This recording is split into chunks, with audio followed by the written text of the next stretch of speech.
तर यानंतरची बातमी आहे उदय सामंत यांनी केलेल्या वक्तव्यासंदर्भात। जिथे शिवसेनेचा खासदार तिथे शिवसेनेचा दावा असणार असं वक्तव्य मंत्री उदय सामंत यांनी केलेलं आहे। रत्नागिरी आणि सिंधुदुर्गामध्ये शिवसेनाच लढणार असा पुनरुच्चार मंत्री उदय सामंत यांच्याकडून करण्यात आला।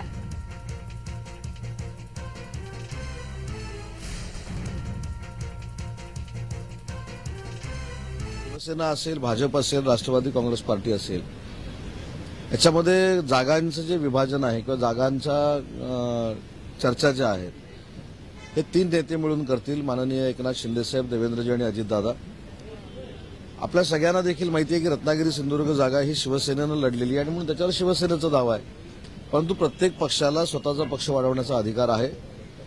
शिवसेनेवर दावा नक्कीच आम्ही केलेला आहे आणि याच्यानंतर आम्ही सगळे अधिकार हे माननीय मुख्यमंत्री एकनाथ शिंदेसाहेबांना दिलेले आहेत।